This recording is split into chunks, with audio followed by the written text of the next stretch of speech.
Bonjour Alison, Salut Manon. tu vas bien? Bah oui, très bien, et toi? Super. Je suis ravie de t'accueillir aujourd'hui pour un nouvel épisode de La Parole aux Audacieux.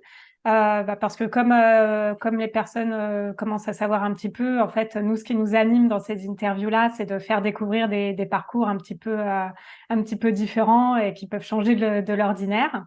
Nous, Alison, on se connaît en fait par l'intermédiaire d'une amie en commun. Moi, c'était une amie de lycée qui s'appelle Audrey Embarek-Rollin et qui est la fondatrice qui est d'un blog de voyage pour couple, enfin en couple, qui s'appelle Refuse to Hibernate. Et on a suivi ensemble une formation qui est proposée pour créer du contenu sur Instagram. Exact, Et on a bien matché toutes les deux. exact. On est resté en contact. On est resté en contact parce que ouais, ça date un petit peu ça maintenant. Ça doit faire 2 ans, je crois, Ouais, à déjà, peu hein, je près. pense, Je hein. sais pas, ça passe vite, mais bon, c'était ouais, au moins 2 ans.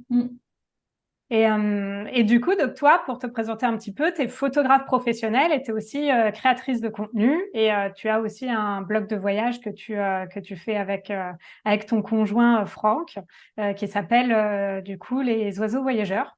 Donc, Exactement. je vais te laisser te présenter un petit peu avec tes mots pour ceux qui ne te connaîtraient pas. Et Ok. puis voilà, pour avoir Bah, une bonjour à première. tous, hein, bonjour à tous les auditeurs. Manon, merci de m'avoir invitée. Effectivement, je suis photographe et créatrice de contenu, plus particulièrement pour le tourisme.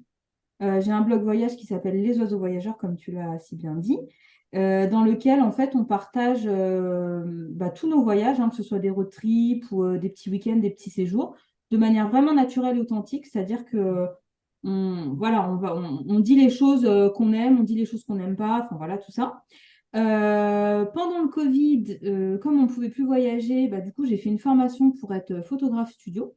Donc, j'ai mon studio aussi dans le 95, studio pour des shootings portraits, femmes enceintes, famille, etc.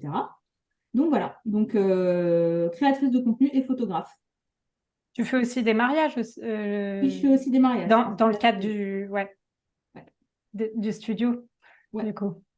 Ce que je voulais commencer par voir avec toi finalement, c'est comment tu en es arrivé à devenir photographe professionnel. Quel a été ton parcours finalement pour te lancer dans ce métier qui est, je pense, un métier passion pour toi d'ailleurs. Oui, c'est ça. En fait, c'est ça, c'est que, alors, principalement tourisme, parce que j'ai toujours voyagé. En fait, avec mes parents, on a toujours pas mal vadrouillé. Et en fait, je suis une créative, hein, j'ai tout le temps plein d'idées, j'adore partager, j'adore les images, j'adore ce qu'elles traduisent, etc. Et donc, j'ai toujours pris des photos. Et j'ai pas du tout un parcours photographique, mais à force de travail et d'années, j'en ai fait mon métier. Je me suis D'accord. formée toute seule parce que j'ai pas du tout de formation de photographe, mais j'ai toujours pris des photos. Ah d'accord, je savais pas. T'as fait quoi toi comme étude? Alors, j'ai un BTS communication des entreprises et une licence en langue étrangère appliquée, anglais, espagnol, chinois. D'accord.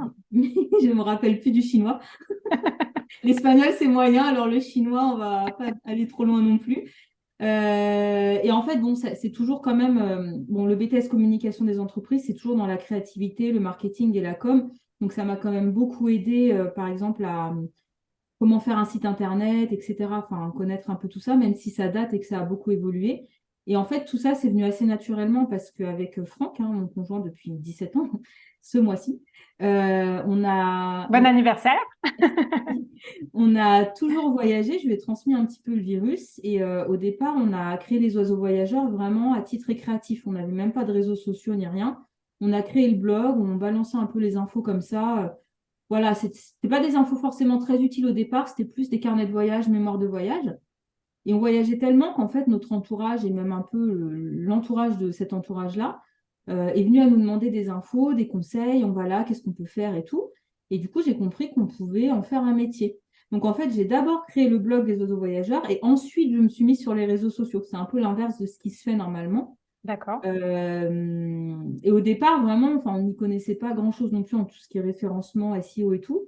Donc, en fait, on a fait des formations et on s'est formé sur tout ce qu'englobe la création de contenu digital. D'accord. Voilà. C'était en quelle année que vous avez créé les oiseaux voyageurs? sérieusement ou parce que du coup, Euh, la première partie, la- c'était plus pour nous-mêmes, tu vois, Oui, on va dire peut-être 5 ans.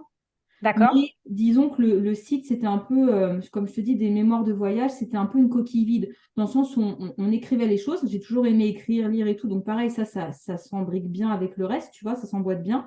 Mais par contre, on n'avait pas de notion de SEO, de référencement. Donc si tu Mm. veux, c'était vide en fait. Il y avait peu de chances que les gens tombent dessus, qu'ils soient vraiment utiles dans un référencement Google et tout. Donc voilà. Et après, vraiment sérieusement, on va dire 3 ans là. Enfin, c'est venu assez progressivement.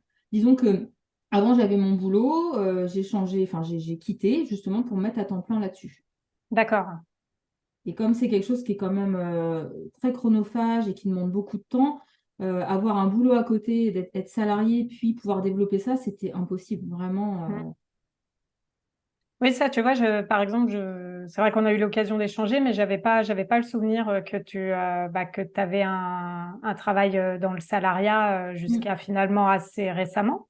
Ouais, bah, on va Que dire C'était, avant Covid, comme tout passe vite depuis, on va dire oui, ouais, peut-être ouais, 4 ans quoi. d'accord, Ouais, 3 4 ans. En fait, on va dire que j'ai vraiment lancé ça sérieusement en mars, l'année du Covid. Donc, d'accord, c'est un repère. Donc, c'est peut-être 3 ans. ok. Mm. Et du coup, là, quand vous avez créé les oiseaux voyageurs, d'ailleurs, je voudrais revenir sur une anecdote, c'est le nom. Pourquoi les oiseaux voyageurs? Alors, la réponse à chaud comme ça, naturellement, c'est parce que pigeon voyageur, c'était pas beau. Et qu'en fait, on nous appelait beaucoup les oiseaux, les pigeons voyageurs. Tu vois, mais notre entourage, hein, toujours pareil, hein. Et du coup, bah, voilà, on s'est dit, bah, les oiseaux voyageurs, c'est beaucoup plus chantant que les pigeons voyageurs. C'est clair. Voilà. Et comme on nous disait qu'on était il y avait aussi ça, on nous disait qu'on était des drôles d'oiseaux. Tu sais, c'est une expression. Mhm. Je sais pas si c'est Mhm. moderne encore maintenant, mais les drôles d'oiseaux, et bah voilà, c'est venu comme ça. Et aussi, un peu dans la foulée, on est allé au Brésil et on a vu des toucans de près. Et les toucans, c'est vraiment magnifique, majestueux, très coloré. Et donc, ça allait aussi ensemble. Et c'est pour ça que le logo, c'est un toucan. D'accord. Voilà. Pour la petite histoire. Parce que j'avais lu ça, c'était dans ta présentation, je crois, sur Instagram où tu Ouais. avais parlé, tu avais évoqué pour les pigeons voyageurs et je trouvais ça Ouais. tellement rigolo que je voulais l'entendre de ta voix ici. Non, tu valides les oiseaux plutôt que les pigeons, non? Je valide complètement. Mais ça va.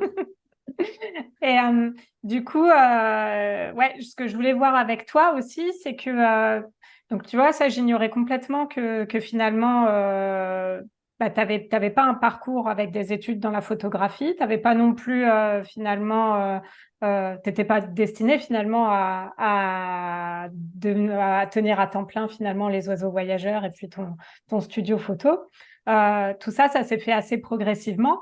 Quelles ont été les étapes de développement finalement, parce que maintenant, enfin, peut-être que tu peux donner quelques chiffres, mais c'est un gros blog et vous êtes quand même assez présent sur les réseaux sociaux. Enfin, c'est quand même maintenant un projet d'ampleur, si je peux dire ça comme ça. Ouais, ça grossit, quoi, du moins. Mm.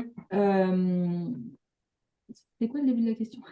Ben, quelles ont été les Ah étapes oui, finalement parce bah, qu'au déjà, début là, de j'ai ce petit quitté mon projet. boulot Mm, parce qu'en fait, je m'ennuyais. Comme je mm, te dis, enfin, voilà, j'ai le cerveau qui tourne en permanence, je suis active, j'ai des idées tout le temps et c'est vrai que je m'ennuyais un peu dans mon boulot. Et comme en fait, bah, j'aime créer, j'aime photographier, j'aime écrire, bah, en fait, tout ça, c'était naturel. Sauf que dans mon parcours, j'ai un parcours, disons, une éducation classique où en fait, on suit un peu les chemins classiques, tu mm. vois. Tout ce qui est création de contenu, c'est quand même des nouveaux métiers. Les Ben réseaux oui. Mm. sociaux, c'est des nouveaux métiers. La photographie, bah, c'est pas un nouveau métier, mais voilà, c'est des métiers d'art, etc. Donc, c'est pas forcément les choses auxquelles on t'oriente, et même mes parents, en fait, hein, c'est pas des choses que mes parents sont pas familiers avec ce genre de métier du tout. À l'école, à mon époque, hein, parce que j'ai 36 ou 37 ans, je pense 37 ans à la fin de l'année, je sais plus si c'est 36 ou 37, mais voilà. On Euh, compte plus à partir d'un on moment. compte plus à partir de 35. Mais du coup, tu vois, à cette époque-là, en fait, ces métiers-là, c'est des métiers qui n'existent pas ou qui sont très méconnus. Tu vois, Mm, toi, on te dit, bah, faut être professeur, faut être pompier. Enfin, c'est un peu bateau ce que je dis, mais c'est un peu ça. Donc, du mm. coup, il y avait une méconnaissance de tout ça. Et finalement, quand je suis rentrée dans la com, etc., bon, c'était un peu les prémices aussi des réseaux sociaux avec Facebook à l'université. Facebook venait de sortir pour le réseau interuniversité aux États-Unis au moment où moi j'étais à la fac. Donc, du D'accord. coup, voilà, j'ai connu ça comme ça. Puis après, il y a tous les autres qui sont venus. Et je me suis dit, bah voilà, j'adore la photo, j'adore écrire, j'ai une mémoire qui est quand même hors norme. J'ai besoin de déverser tout ce que je retiens aussi. Donc, en fait, le blog, c'est vraiment un bon moyen et un moyen quand même, tu sais, enfin, intellectuel aussi, tu vois, de tout déverser et de tout coupler. Donc, c'est un Mm. peu ça mon chemin, en fait. D'accord. Mais c'est vrai que j'ai pas mis un mot sur tout ça tout de suite, hein. Ça fait pas si longtemps en fait que j'arrive à me dire bah oui, j'aime ça, c'est des passions, j'adore. Je suis obsessionnelle, je suis perfectionniste et tout peut se mettre dans un seul, tu vois, Mm. dans- disons dans un métier en fait. Même s'il faut Quelque être part, un stylo quatre couleurs. c'est c'est presque une création de métier sur mesure en fonction de toi, ce qui t'a tiré. Ouais, c'est un peu ça. Alors, les supports existent déjà, hein, les réseaux et tout ça, mais c'est vrai que Mm. bah, quand moi, j'étais suffisamment construite et avec du recul aussi en tant que salariée pendant des années, bah, je me suis dit, voilà, j'ai besoin que mon cerveau soit occupé, j'ai besoin de déverser tout ce que je retiens. J'adore partager, j'adore aussi me dire que bah, ça va être utile, que les gens vont trouver des infos, que tu vois, voilà. Et puis, je trouve un peu aussi dommage, en fait, tu vois, quand on voit les voyageurs ou les touristes qui prennent plein de photos, puis finalement, ça reste dans un portable ou quoi, Mm. puis ils ressortent plus, les albums photos, ça se fait plus tellement. Enfin, tu vois, c'est plutôt maintenant digital. Et donc, je trouve que c'est sympa, en fait, de dire, bon, tu prends les photos parce que tu adores faire la photo, mais en fait, tu as envie de la partager derrière pour montrer avec ton Mm. œil ce que tu as vu et pour dire, bah, tiens, voilà, bah, pour inspirer, en fait. Mm. Donc, voilà. Comment, alors là, c'est vraiment la question de la novice du domaine, là, comment on gagne de l'argent avec un blog de voyage? Comment ça marche? Est-ce que l'essentiel vient finalement des collaborations que tu fais? Est-ce qu'il y a d'autres sources de revenus que je connais pas? Enfin, comment ça fonctionne en fait? C'est un combat déjà. C'est un combat parce que enfin, il y a beaucoup de monde qui fait ça, hein. Mm, Enfin, chacun sa façon, chacun sa qualité et tout. Mais du coup, oui, en fait, c'est pas uniquement le blog, c'est un peu global, tu vois. C'est mm, via la photo, via les articles de blog et via, entre guillemets, l'influence sur les réseaux sociaux. Ils appellent ça influence, moi j'aime pas parce que je me considère pas comme influenceuse. Franchement, mm, voilà, il y a une petite part d'influence, mais c'est pas un truc volontaire où je vais pousser, c'est je vais montrer, j'aime, je vais pas montrer parce que j'aime pas, tu vois, ou je le mm, dirai. Mais du coup, c'est ouais, c'est bah, faire des reportages bah, pour les acteurs du tourisme, hein, qui sont divers mm, et variés. C'est aussi bah, vendre ses photos pour bah, des sites internet en lien avec le tourisme, même du print, hein, tu vois, c'est ça. C'est aussi de la pure, donc du coup, on revient au mot influence, mais c'est plutôt, disons, de la création de contenu sur les réseaux, donc par exemple des réels ou des carousels, etc. Donc c'est comme ça qu'on gagne sa vie. C'est un combat parce qu'on est quand même nombreux. Les réseaux sociaux ne nous donnent pas forcément aujourd'hui énormément de visibilité. Donc, il faut vraiment réussir à se démarquer. Et pour moi, le blog, c'est pas un support que tout le monde a. C'est pas un support que mm. tout le monde est capable d'avoir non plus, hein. C'est quelque chose qui demande beaucoup de travail, beaucoup de compréhension, beaucoup de patience. Et c'est quelque chose que moi, j'essaye de mettre en avant par exemple, je démarche ou qu'on vient nous voir. Voilà, le blog aujourd'hui, le SEO, on l'a remis à jour, on a fait un audit de référencement, on a tout repris. Aujourd'hui, on est, voilà, les stades du blog augmentent, mais ça ne se fait pas en un jour. Mm. Ouais, ça Euh, prend du temps. ah ouais, et puis tu sais jamais d'apprendre en fait. Mm. Ouais. Ça, c'est quelque chose qui te plaît, je pense, d'être sans cesse dans un processus d'apprentissage. Ouais. Et le problème de l'apprentissage, c'est que tu apprends, tu as forcément des choses qui viennent se coller, que tu dois apprendre ou que tu as envie d'apprendre, et du coup, ça n'en finit pas. Tu vois, c'est un peu comme la formation d'Audrey, justement, qu'on a suivie Mm. ensemble. En fait, une orientation amène à une autre orientation, etc., etc. Et une personnalité comme moi, en fait, on se perd quand même assez vite, dans le sens où on a envie de tout apprendre, tout faire. Et voilà, faut se canaliser, quoi. Est-ce que c'est Franck, du coup, qui a cette casquette-là de celui qui canalise? Ou Ouais, tu... Franck, c'est la force tranquille. Franck, il est zen, il a voilà, chaque chose comme ça. Après, il a son boulot aussi, donc il peut pas être autant impliqué. Mais c'est vrai que voilà, il est opérationnel, il part pas un peu dans tous les sens, tu vois. Parce que du coup, je voulais savoir un petit peu comment vous organisez en interne finalement pour faire vivre tout ça, qui a quelle casquette finalement?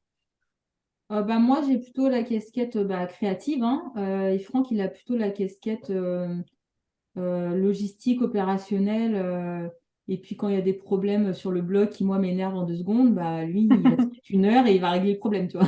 D'accord. Moi, je vais lui dire, ça fait 2 heures que j'essaye de régler le problème, j'y arrive pas. En vrai, ça fait 10 minutes. Et puis, lui, voilà, il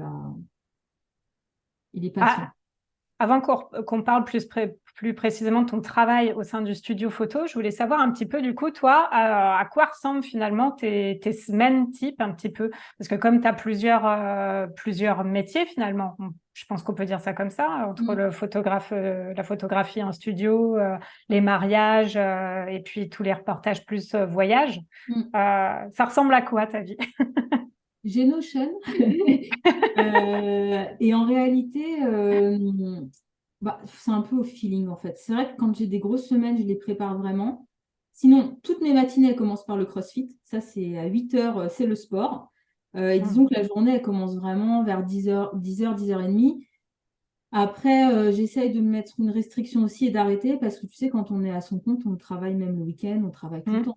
Et par exemple, nous, quand on est régulièrement en voyage, on va nous dire qu'on est tout le temps en vacances, ce qui est complètement faux. En fait, Mm. en voyage, on arrive à profiter, mais c'est un minimum quand même parce que du coup, on a des comptes à rendre, on a de la création à faire, on a des choses à penser en permanence, au jour le jour, tu vois. Donc, en fait, voilà, je fais selon les périodes, quand c'est plus calme sur le studio, et c'est parfait parce que c'est impossible en fait de mettre la même intensité à la fois sur les reportages avec les oiseaux et à la fois sur le studio. Donc tu vois, en ce moment, le studio, c'est un peu plus calme. Du coup, je mets des choses à jour, enfin voilà, je démarche, parce que démarcher, c'est tout le temps.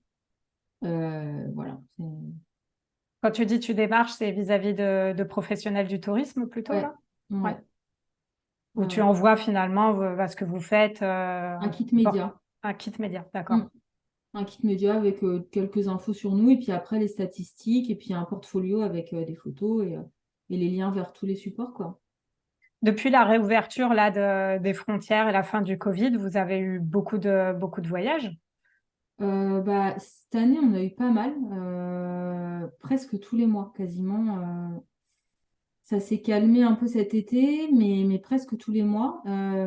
Et en fait, bon, on a aussi démarché beaucoup en France parce que donc on sait que depuis le Covid, la façon de voyager a changé. Les Hmm. gens cherchent des choses un peu plus proches, hein. Déjà aussi, il y a une dynamique écologique, mais aussi une dynamique de prix parce que c'est très cher de voyager. Donc du coup, on a fait pas mal de petits reportages, je sais pas, moins d'une semaine, tu sais, aux alentours, petits séjours. Et après, on a fait un gros voyage en Égypte pour une agence sur place, en fait, qui avait besoin d'un peu de visibilité, puis aussi de renouveler son contenu pour son site internet. Là, on revient d'Irlande et on repart bientôt quelque part. Si tu as lu ma bio, tu dois savoir. Non, Mais je voilà, ne dirai on a rien. un projet un peu plus lointain, mais avant, en fait, on mélangeait quand même voyage perso et pro, mais cette année, ça a Hmm. quand même été beaucoup de voyages pro. On sent que la dynamique, elle a changé, tu vois. Et c'est ça que je voulais dire aussi, je pense que c'est important. En fait, pour moi, c'est assez difficile de changer d'état d'esprit, de passer de passion à métier, tu vois. Hmm. Le curseur, il est difficile à placer parce que avant, c'était une passion, on partageait ça naturellement, sauf qu'aujourd'hui, c'est un moyen de gagner ma vie, notre vie. Hmm. Et du coup, voilà, moi j'ai encore un peu de mal à placer le curseur par rapport à ça, tu vois. Comment tu le ressens maintenant? Attention, voilà, hein, j'ai besoin d'argent, donc voilà, je suis obligée en fait à un moment tu vois, de me dire bon, c'est plus un passe-temps, c'est plus tout ça, c'est un travail, donc il faut que ce soit cadré. C'est pas oui, on nous commande une dizaine de photos, j'en mets 15, enfin, tu vois, c'est Hmm. pas le bon exemple parce que ça n'est jamais arrivé, mais c'est une image, tu vois. Hmm. Tu vois, quand tu passes vraiment de passion passe-temps, que tu es salarié à métier à temps plein, tu vois vraiment les choses différemment. Par exemple, avant, quand on était encore entre deux, tu vois, que j'avais encore mon boulot, euh, on acceptait quand même pas mal les échanges, tu vois. Les échanges, c'est-à-dire que c'est un échange de bons procédés. Tu pars promouvoir une destination, tu payes rien, et en échange, tu donnes de la visibilité, tu écris l'article, etc. Sauf Hmm. qu'aujourd'hui, les échanges, franchement, ça peut être sympa et on ne ferme pas la porte partout, mais c'est pas ce qui te fait vivre, Hmm. tu vois. Donc, du coup, on a un certain cadre, quitte à passer à côté de certaines choses où on nous demande un travail monstre, en fait, et pas seulement sur place, hein, des semaines après au retour, parce que c'est pas ça qui fait gagner sa vie, quoi. Mm. Donc voilà, ça c'est un aspect qui est quand même important, Oui, je trouve. c'est intéressant ce que tu dis parce que c'est vrai que c'est un métier qui, quand on n'a pas le nez dedans, peut paraître un peu extraordinaire. On peut partir voyager Mm. sans payer, surtout Mm. quand on connaît un peu le prix des vols, des hébergements, des transports et tout ça en voyage, quoi. Parce que je parle de ça parce que j'ai plusieurs voyages en tête là qui me reviennent assez récents et je sais que c'est un coût.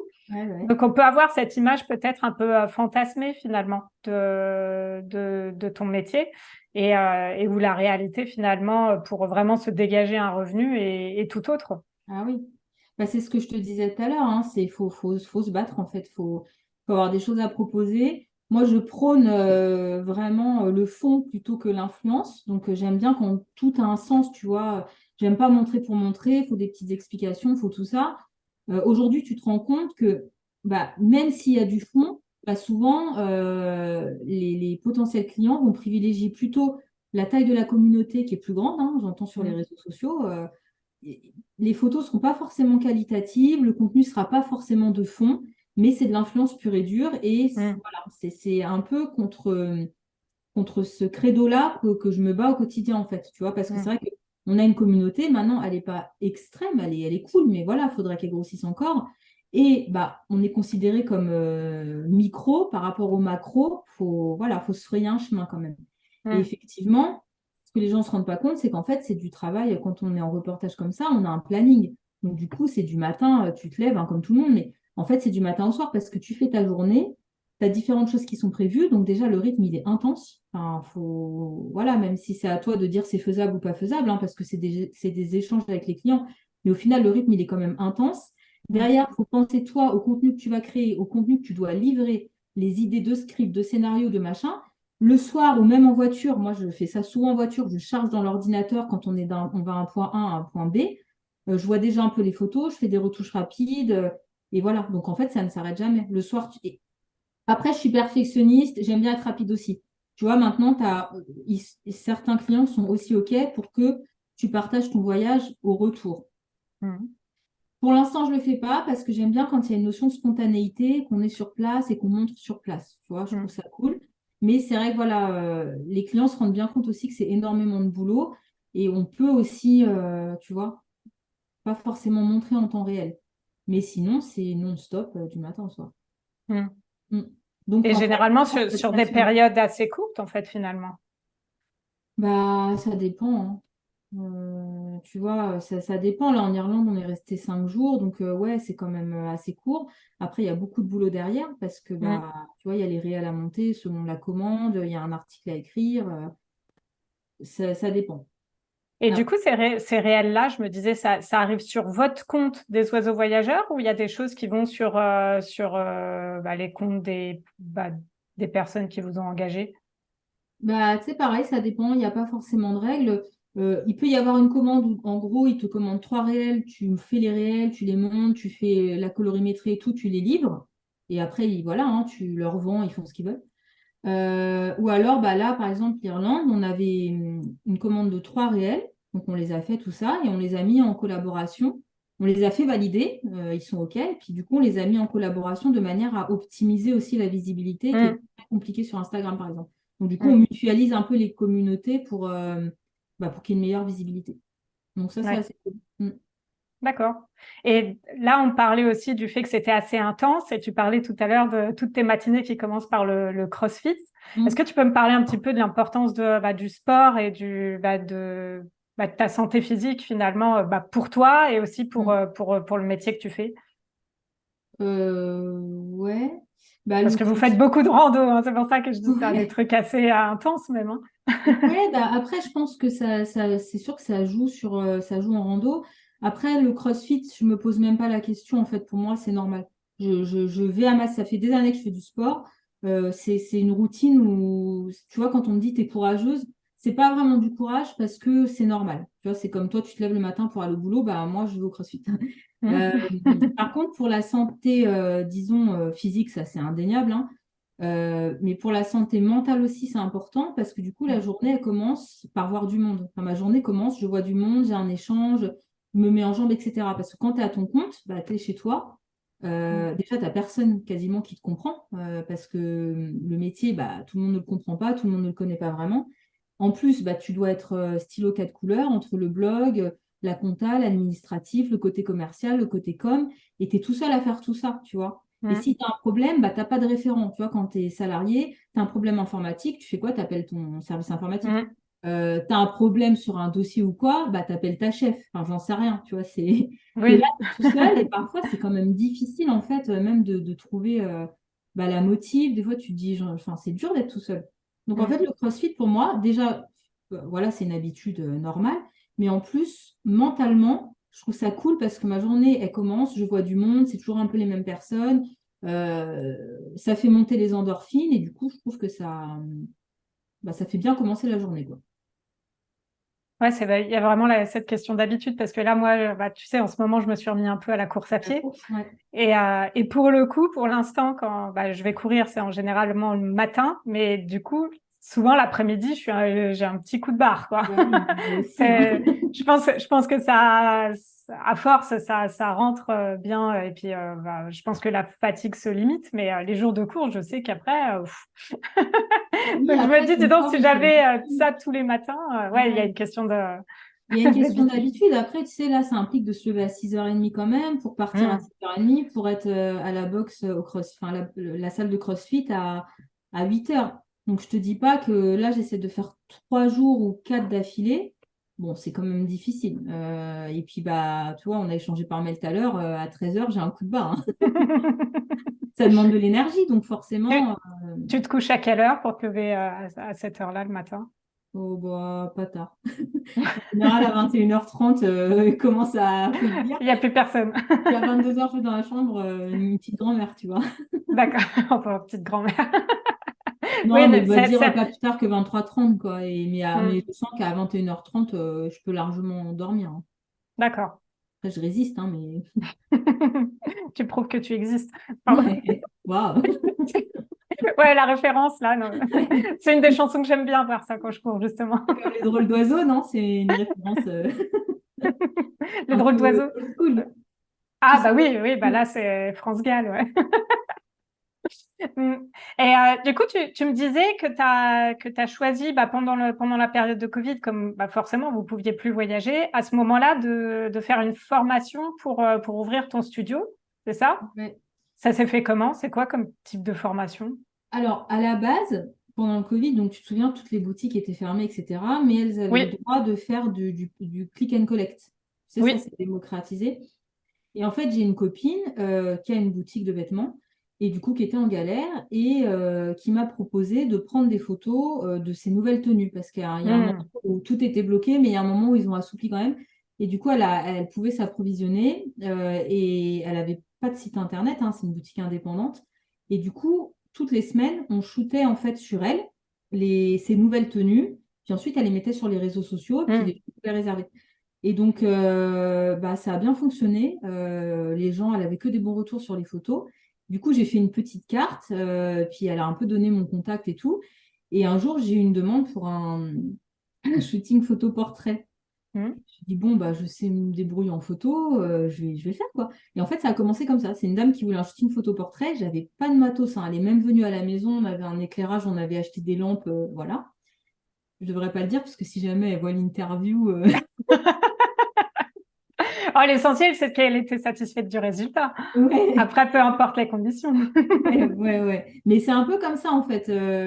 Ça a quand même pris, elle avait quand même une bonne visibilité, une bonne clientèle, et c'est un peu comme ça. Et au départ, je détestais la lumière artificielle. Tu vois, D'accord. vraiment, ma dominante, c'était depuis toujours, hein, la lumière naturelle pendant les voyages. Mm. Et finalement, en discutant avec un ami, il m'a donné un site qui s'appelle Ampara. C'est un site pour les photographes, un site de formation qui est hyper accessible, hein. Tu prends un abonnement à l'année et tout, donc je l'ai pris. Et là, j'ai vu qu'il y avait plein de formations donc sur la photographie en studio, portrait, femme enceinte et tout. Et je me suis abonnée et je les ai suivies. Et je me suis rendu compte que la photo en studio, c'était vraiment compliqué. Enfin, parce que bah, déjà, il faut savoir faire poser les gens. Donc, pour faire poser les gens, bah, faut leur donner quand même, faut les guider en fait. Donc, déjà, il faut se Mm. sentir légitime, chose qui n'était pas le cas au départ, tu vois, pour moi, parce que Mm. tu donnes les directives, mais sans avoir tellement d'expérience. Donc, c'est quand même, voilà.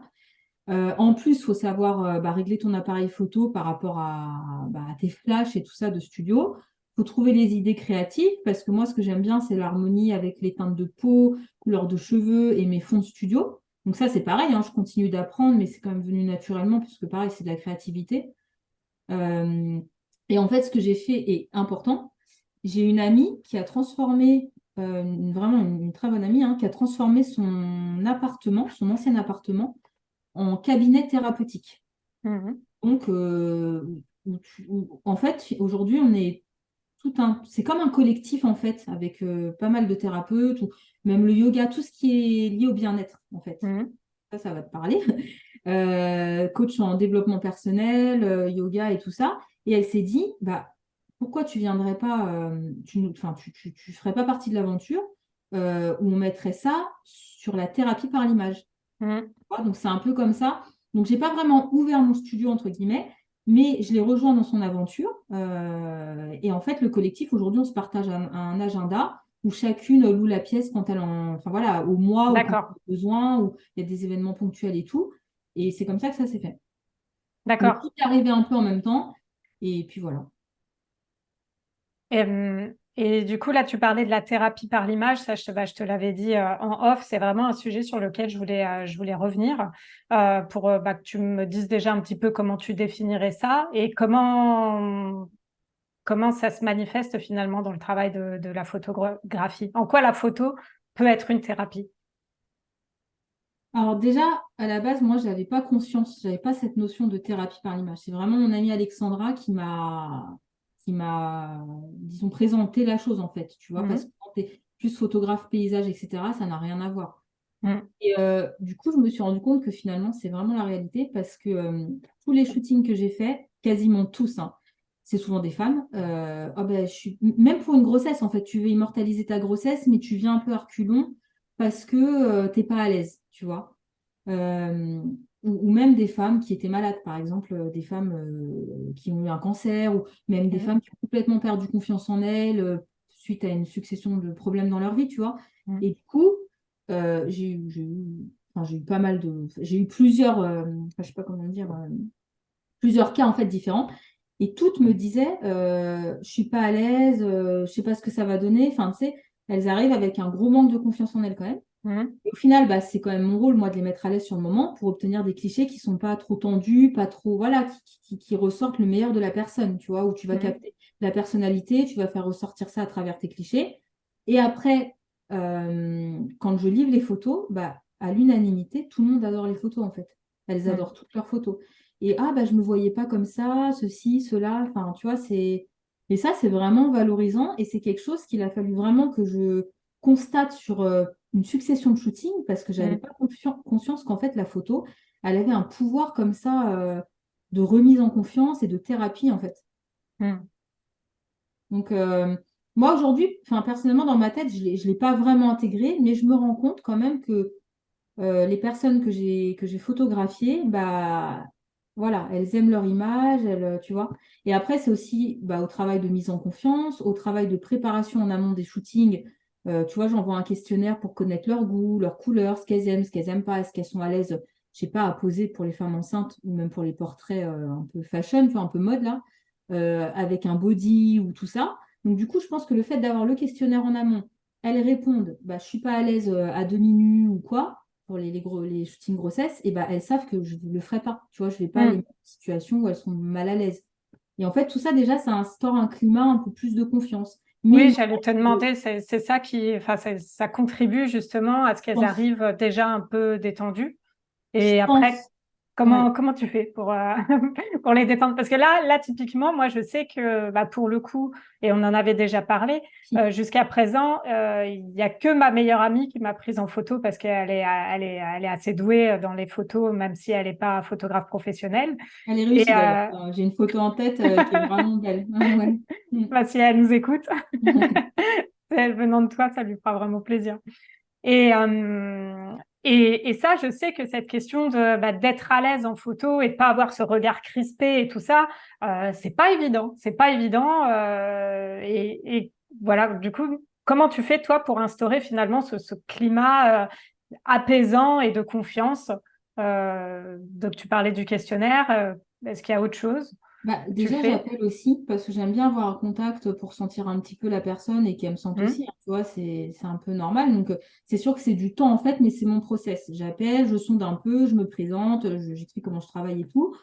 Je les mets aussi déjà en confiance, tu vois, parce que ah, bah, moi, je suis pas à l'aise, bah, t'inquiète, je vais te guider en fait, je vais te dire comment Hmm. poser et tout.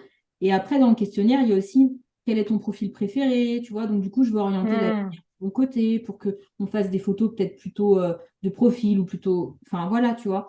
On parlait de la nudité, est-ce que tu es à l'aise ou quoi? Et après, sur place, après, je suis aussi assez disponible par message, tu vois.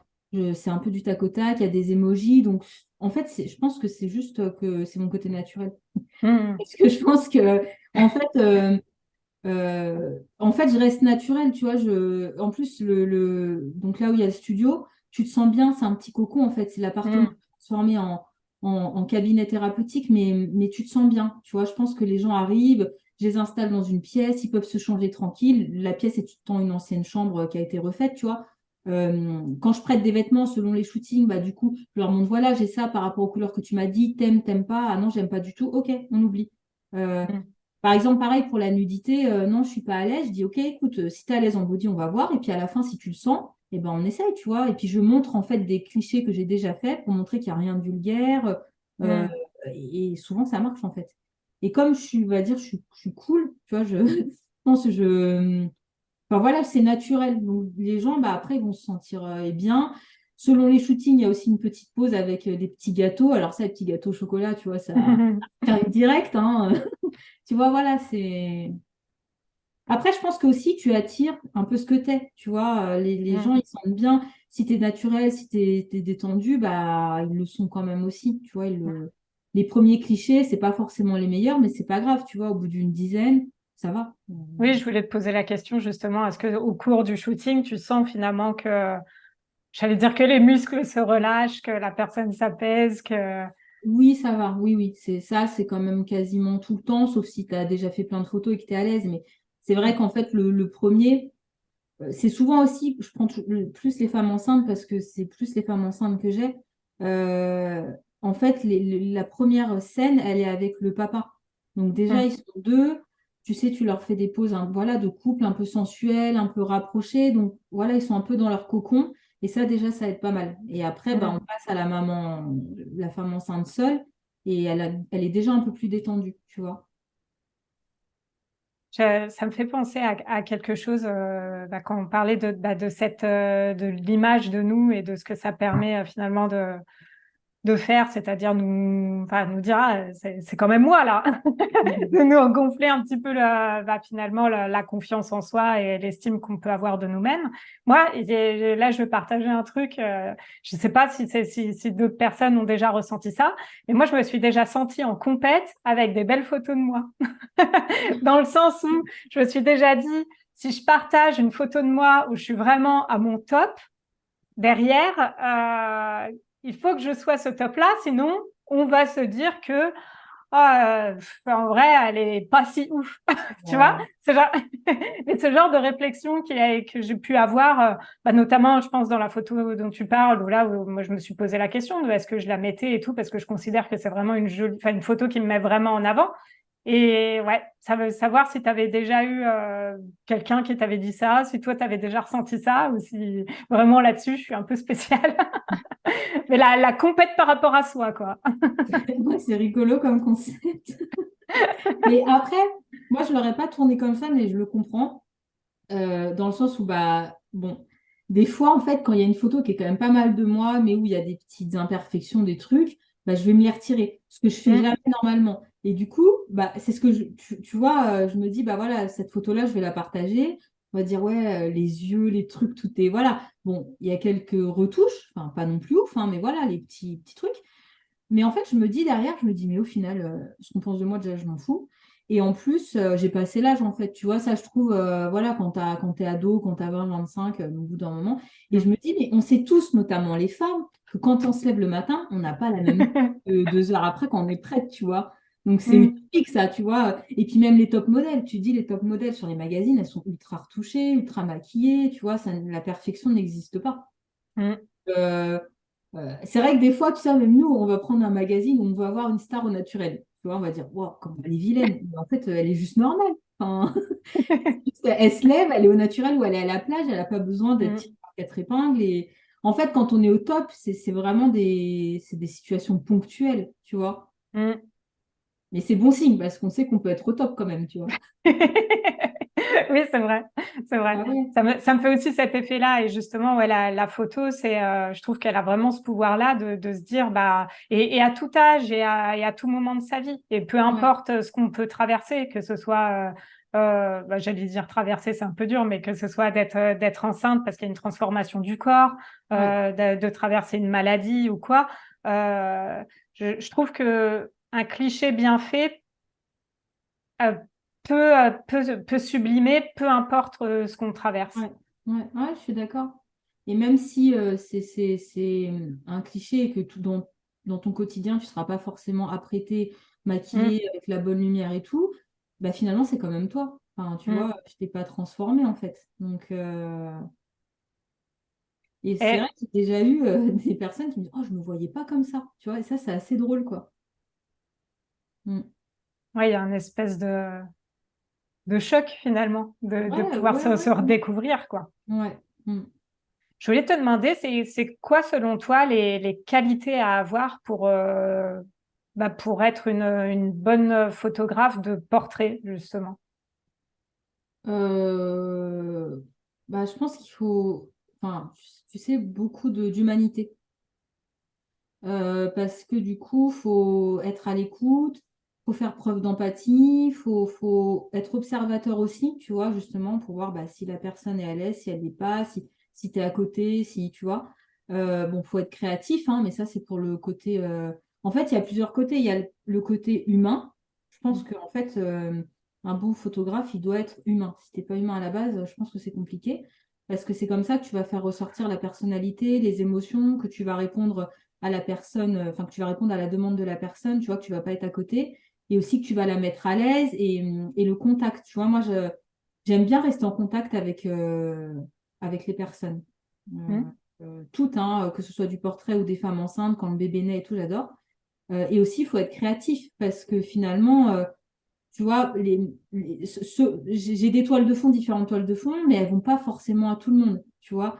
Les peaux un peu, les peaux métissées, bah, le marron doré, c'est super beau, ça ressort bien. Voilà, faut créativité et humanité, je pense. D'accord. Ouais. Et pour toute cette question des couleurs, tu t'es formé pour l'écolométrie ou c'est quelque chose qui est plus intuitif finalement pour toi?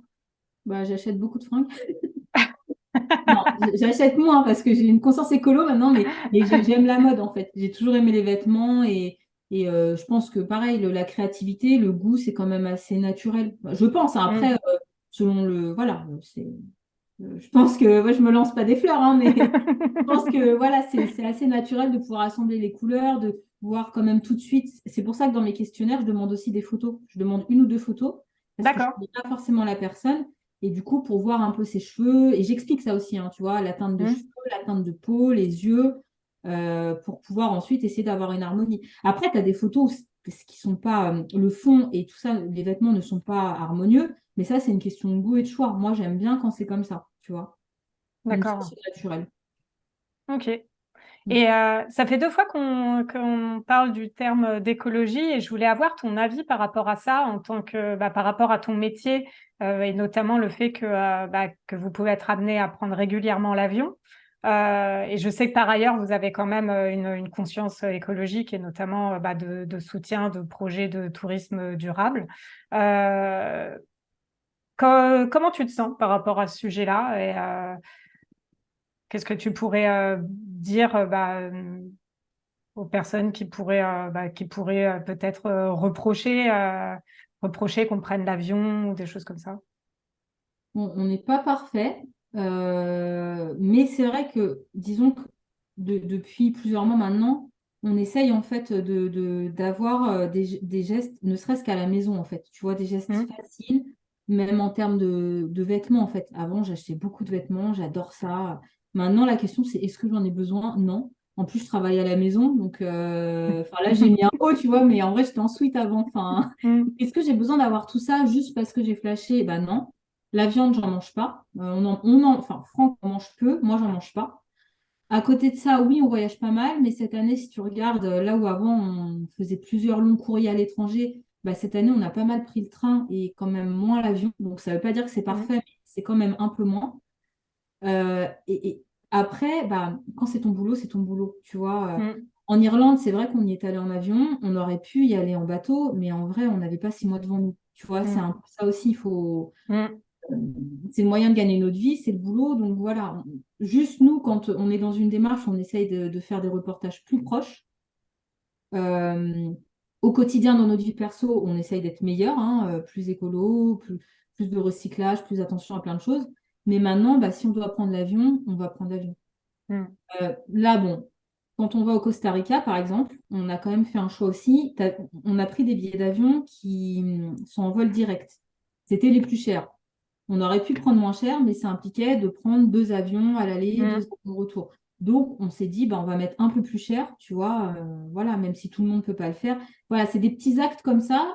Certains sont faciles, d'autres un peu moins, mais quand on peut, on le fait. mm, Mais pour l'avion, c'est vrai que bah, si on te propose du boulot, enfin, personne ne dirait non, en fait. mm. Et puis bon, bah, Oui. faut pas non plus, voilà, d'être à certains endroits, tu peux y aller qu'en avion. Déjà, bon, au-delà du travail, même si c'est pas un travail, bah, tu découvres du pays, tu rencontres des gens, c'est pas relou, quoi. Mm. Bon, personne, enfin, faudrait être hypocrite pour dire que non, c'est nul, faut pas, tu Mm, vois. Mais à côté, voilà, on essaie quand même de se rattraper sur d'autres petites choses du quotidien. Là, j'ai un bouquin en ce moment, je suis en train de lire, c'est Zéro déchet. Donc, mm. c'est tout le processus, c'est très intéressant pour essayer encore de mettre dans mon quotidien plus de petites choses. Ouais, t'as un En peu ma place. Ouais, D'accord. voilà. Je voulais te demander aussi, comme tu as eu l'occasion de voyager beaucoup, est-ce que tu pourrais me dire, est-ce que tu as une destination qui t'a marqué dans le lot? À ton avis? Tu vas Ça me dire commence par un l'Islande. I. Ouais, tu vas me dire l'Islande. Ah oui, mais Ah, l'Islande, bah, parle-nous un peu de ton amour pour l'Islande. mon amour, il est inconditionnel. Non, l'Islande, enfin, faut y aller pour comprendre ce que ça provoque en fait. Déjà, bon, c'est une île 100%, enfin ouais, 100% volcanique, donc 99%, mais en gros, il n'y a pas d'autre endroit sur Terre comme ça. Donc, quand tu aimes le volcanisme, bah voilà, tu es dans ton terrain de jeu. Et en plus, en fait, quand tu foules les terres islandaises, en fait, il y a un sentiment de liberté que j'ai pas retrouvé ailleurs. Déjà, c'est peu peuplé. Il y a plus de moutons que d'habitants, donc t'es pas les uns sur les autres, tu respires, l'air il est cool, les grands espaces, la nature partout, les cascades, c'est varié. Tu as à la fois les éléments volcaniques, la glace, le feu. Enfin, pour moi, c'est une destination qui regroupe vraiment tout ce que j'aime. Peu de monde aussi, tu vois, l'aspect vraiment serein et tout ça. Euh, Puis ils ont une histoire, voilà, ils ont une histoire qui est assez cool avec les Vikings et tout ça. Mm. Donc, puis en termes après, d'un point de vue photographe, tu reviens d'un voyage en Islande, tu as fait 5000 photos. Enfin, tu vois, c'est un terrain de jeu vraiment exceptionnel. Mm. Et puis chaque saison a vraiment son point fort. Par exemple, là, en ce moment, c'est les aurores boréales.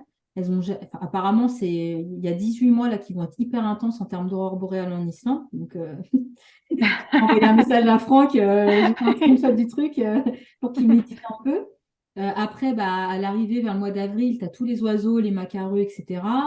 Bah, là, tu as une nouvelle ère volcanique sur un endroit en Islande en particulier. Donc, bah, c'est amené à péter assez régulièrement. Mm. Donc, voilà, je Oui, trouve j'ai vu les photos que vous aviez fait ça d'une éruption volcanique. C'est ouais, c'est majestueux, hein. fou, hein. Ouais, c'est fou. Mm. Donc, ouais, l'Islande. C'est vraiment ta destination de Ouais, cœur. qu'il fait pas trop chaud. Ça, j'aime bien, moi, quand il fait pas trop chaud. Donc C'est c'est vrai pas. que même l'été, enfin nous, on y était allés au mois de juin il y a quelques années. C'est C'était vrai qu'on cool en avait été. la petite polaire, ouais. Ah oui, Ouais, tu oui. vois. Ouais. Mm. Mm. Sébastien y est allé aussi une fois en hiver, donc lui, il connaît deux saisons. Toi, laquelle saison tu préfères d'ailleurs, si tu devais choisir? Est-ce que c'est possible de choisir? Euh, alors, on va dire juin, j'aime bien, tu vois, l'été, Mm. parce qu'en fait, les hautes terres sont ouvertes et accessibles, donc Oui. tu peux aller faire Mm. des randos et voir des paysages vraiment irréels. Après, j'ai bien aimé aussi le début de l'hiver, le mois de novembre, parce qu'en fait, il y a une atmosphère, c'est comme tout est figé en fait. Tu as une atmosphère particulière, tu as la neige qui est là, tu as la glace, et puis tu as les lumières polaires. C'est vraiment très beau, en fait. Les lumières polaires, tu as une douceur, en fait, magnifique, si tu as beau temps, hein. Sinon, c'est gris, mais... donc, c'est... Et après, bon, l'hiver, c'est sûr qu'après, il faut pouvoir tolérer le manque de lumière Oui, sur les j'allais mois. te demander en hiver, il fait jour combien d'heures à peu Bah, près? c'est pas tous les mois pareil, mais nous, en novembre, genre vers 10h, 10h30, il faisait jour. Puis vers Mhm. 15h, ça commençait à se coucher, tu vois. D'accord. Je sais plus exactement les horaires, mais c'est pire après en décembre, janvier. Enfin, il y a des mois critiques hein, où ils n'ont pas beaucoup d'ensoleillement. Parce qu'à Enfin, contrario, justement, pour ceux qui connaîtraient pas, alors, au mois de juin, en l'occurrence, il y a quasiment pas de nuit. Et ça, c'est incroyable aussi parce que ouais, je me souviens on était en voiture à 3 heures du matin et ouais, on voit une baisse d'intensité de ouais, la luminosité. Donc, on sait que c'est pas, voilà, qu'il n'est pas 15 heures de l'après-midi, mais ouais, c'est perturbant la première fois ouais, c'est qu'on vit perturbant. ça. Mm, Moi, c'est le seul endroit où j'ai connu ça hein, pour l'instant, parce que j'ai pas eu l'occasion de voyager dans d'autres destinations nordiques. ouais. Et c'est vrai que c'est assez frappant. C'est Bah, un c'est univers. sympa, mais c'est quand même un kiff Mm, parce que du coup, tu te dis mm, que tes journées, elles peuvent durer. Tu vois, bah, nous aussi, hein, comme tu dis, à 3 mm, heures du matin, nous, on revenait du volcan, je sais pas, vers 2 heures du matin la fois dernière. mm, Tu vois, c'est sûr, le soleil, il passe l'horizon, puis il remonte tout de suite. Donc, je vois un peu ce que mm, tu dis, la baisse de luminosité, où tu as l'impression que tu es entre deux, mais finalement, la nuit, elle vient jamais, en fait. Donc, mm. ouais, c'est sympa. Du coup, le petit conseil, c'est de bien apporter un cache-yeux. Parce qu'en plus de mémoire, il n'y avait pas de volets, il y avait des rideaux, non? Je ne sais plus comment c'est dans les habitations. Tu t'en souviens? Ouais, il n'y a pas de volet. Donc, ça, c'est le cache-yeux, c'est le conseil de Franck qu'on a besoin, mais pour moi, j'ai pas Toi, besoin. tu t'en fous. Le rideau, ça suffit, hein. Mm. Et est-ce que tu as une anecdote aussi marquante à nous raconter d'un voyage que tu aurais fait, quelque chose qui t'a marqué, qui t'a surprise ou Hum, Marqué quand Franck est allé aux urgences en Égypte ou... Ça m'a marqué, hein. C'était juste en fait une tourista, mais on a fini aux urgences quand même, hein, au mois de mars. Bon, voilà, ça m'a marqué. Après, en plus sympa, bah, c'est pas vraiment des anecdotes, mais c'est pas vraiment une anecdote, mais c'est plutôt un souvenir. On a fait un Hmm. trek dans le nord du Vietnam avec un guide francophone, hein, un Vietnamien, mais du coup qui adorait Louis de Funès. Donc ça, c'était assez marrant. On est encore en contact avec lui, ça fait plus de 10 ans. D'accord. Donc c'est assez cool. Ah ouais, Et ouais. Et il nous a emmenés en trek hein, pendant, je sais pas, 4 jours, je crois, dans les montagnes du nord du Vietnam. Et en fait, on dormait chez l'habitant. Et du coup, on a fait des rencontres vraiment incroyables. C'est un mode de vie vraiment hyper à l'ancienne. Enfin, faut le voir pour le croire. Tu vois, c'est des régions vraiment reculées. Et on dormait dans les greniers avec les épis de maïs. Enfin, douche un peu ouverte. Où tous les murs n'étaient pas complètement fermés. Voilà. Et c'est surtout authentique, en fait. C'est plus un souvenir authentique. j'ai vu aussi que tu avais un quart de sang vietnamien, tu disais, Mm, dans ta présentation. mm. C'est un de tes grands-parents, hein, c'est ça, du coup, qui est Ma grand-mère, ta côté grand-mère. paternel. Mon père, lui, il est eurasien. Et bah, du coup, moi, avec ma mère, j'ai un quart. D'accord. Et tu as encore des attaches là-bas, justement, ou quand tu y allais, c'était vraiment un Non, voyage touristique pur, quoi, finalement, sans lien avec la ouais, famille? touristique, mais aussi pour aller un peu rencontrer le pays de ma grand-mère, parce que Hmm. elle est arrivée en France pendant la guerre. Donc, du coup, bah, elle a D'accord. habité là-bas avec ses deux frères et sa sœur. Et en fait, elle a deux frères qui ont, je dis atterri parce que c'est vraiment ça, hein, aux États-Unis, donc voilà, pendant la guerre. Et elle, avec sa sœur, sont arrivées en France. D'accord. Mm. Ouais, donc Donc c'était après, important pour toi, finalement, d'aller voir ouais, un peu tes origines, quoi, quelque ouais, c'est part. ça, c'est Hmm. ça. Mm.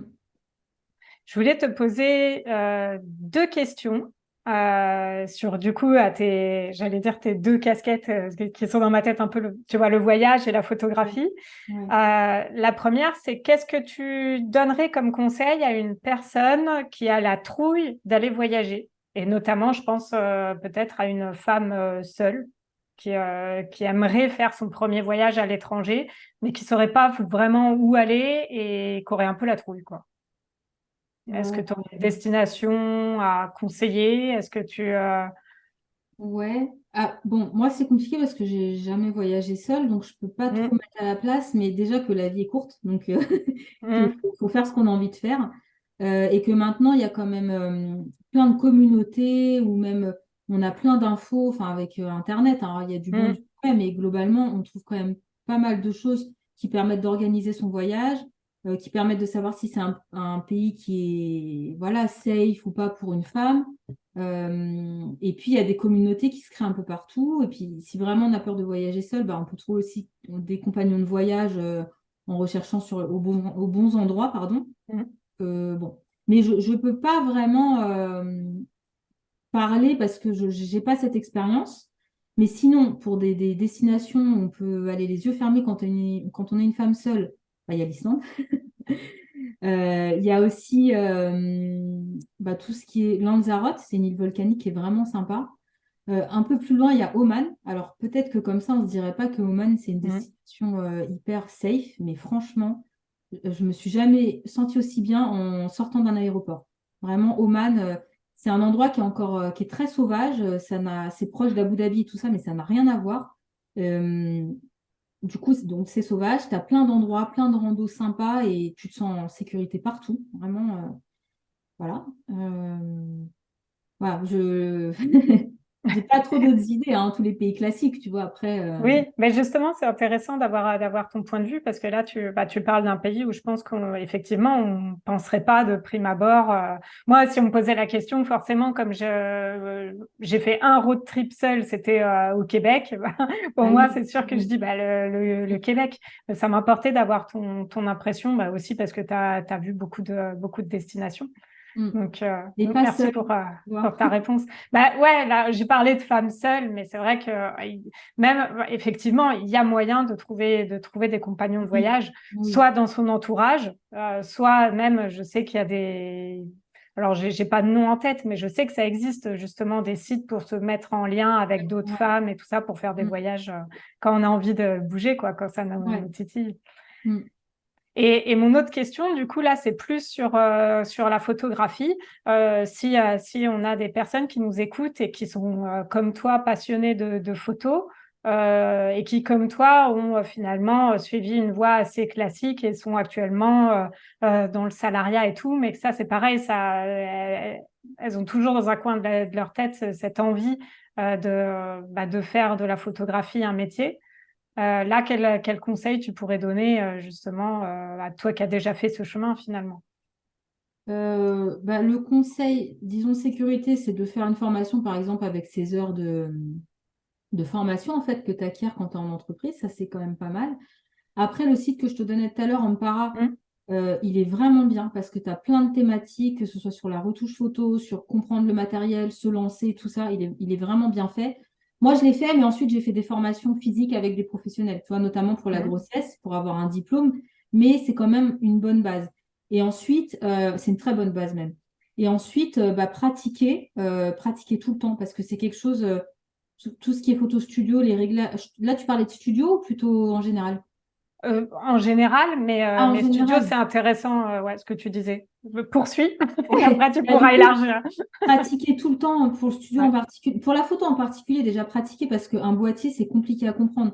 Tu Hmm. vois, on achète un boîtier qui est qualitatif, on reste en mode automatique, ça n'a aucun sens et puis tu Hmm. n'exploites pas ton truc, tu vois.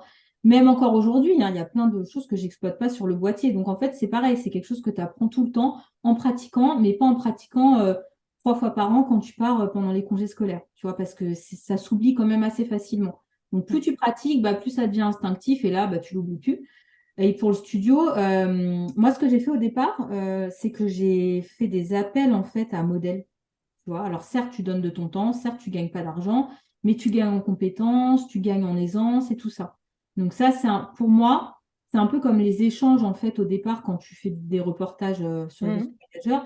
C'est un passage qui est indispensable pour avoir des choses à montrer et pour t'entraîner Hmm.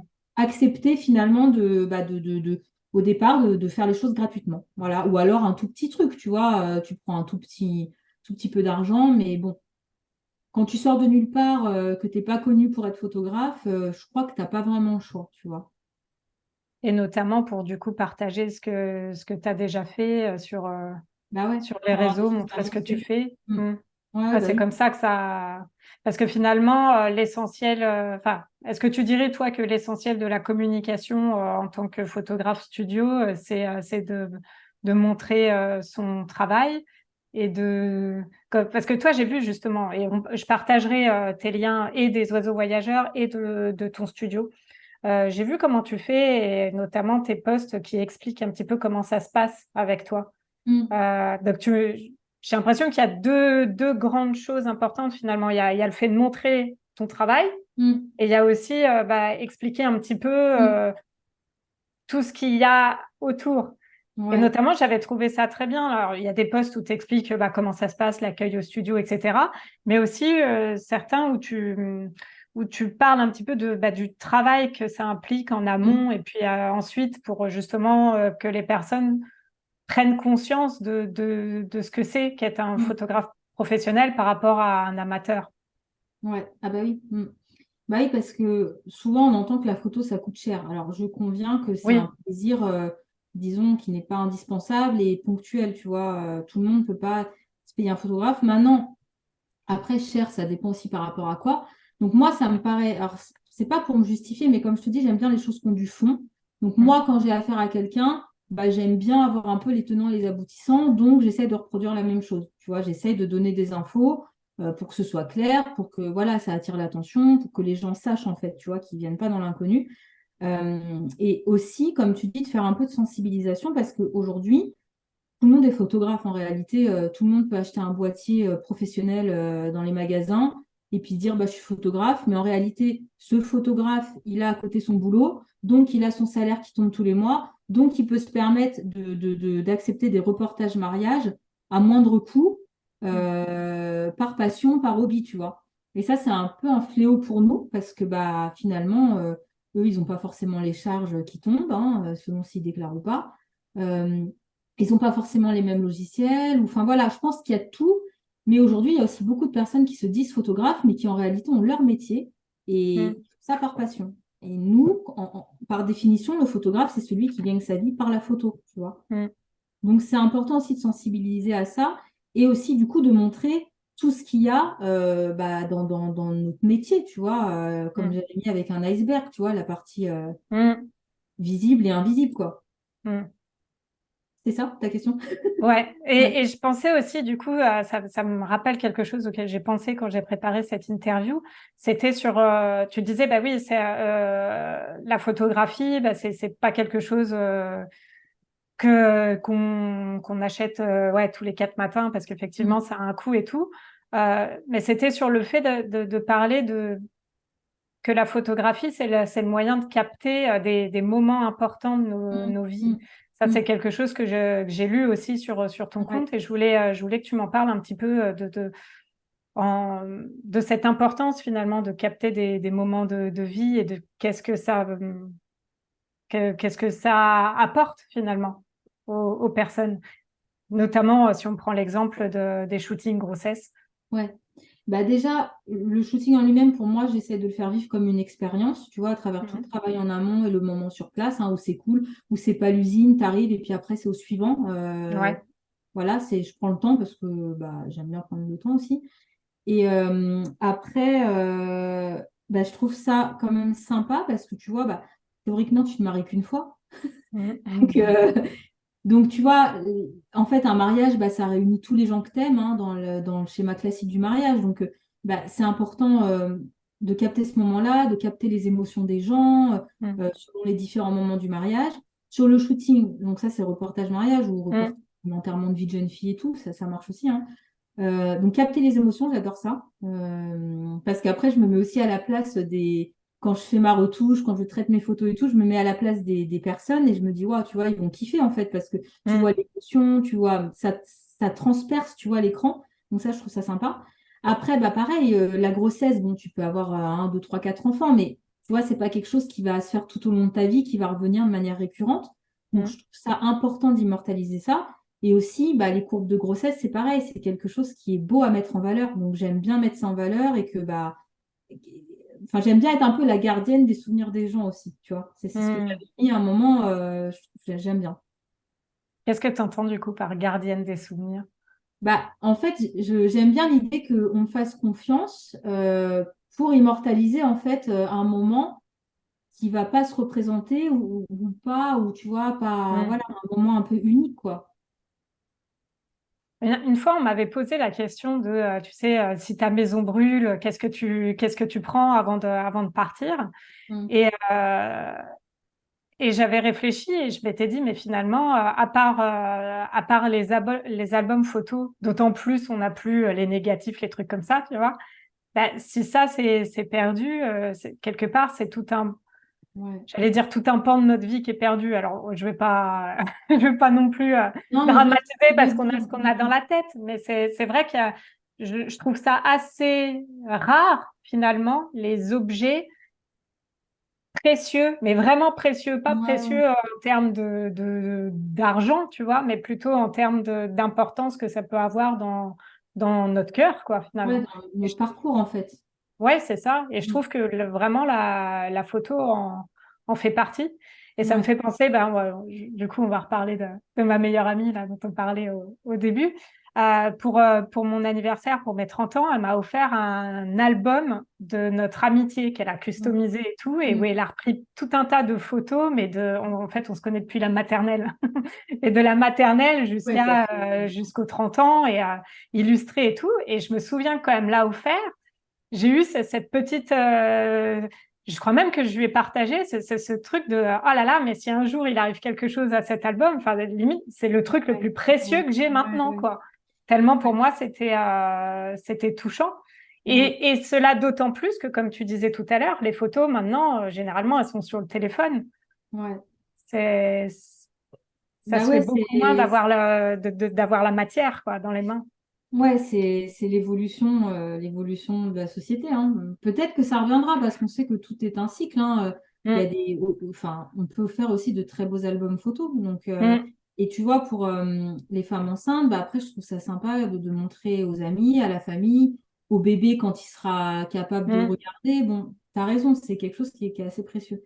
Et en fait, quand tu dis ça, ça me fait penser que finalement, c'est aussi lié parce que les oiseaux voyageurs, pour moi, c'est aussi un moyen du coup de déverser, entre guillemets, je te dis déjà tout ce que je retiens, mais aussi tout ce que je vois et tout ce que je fais. Donc pour mm, moi, c'est sûr que c'est partager, montrer tout ça parce que voilà, j'adore, mais c'est aussi pour moi-même, ça me fait du bien pour moi-même parce que ça laisse une trace de ce que je fais. Et comme il faut toujours faire des mises à jour, comme bah, on nous pose toujours des questions aussi que voilà, faut que j'aille rechercher dans les mm. trucs, bah, ça me sert un peu de mémoire aussi. Donc tu Oui, vois, c'est ça, j'allais dire, c'est presque un travail de mémoire finalement. voilà. Donc, tu vois, c'est finalement être la gardienne des souvenirs et puis garder, comme tu dis, des choses précieuses, des images précieuses de certains moments de vie.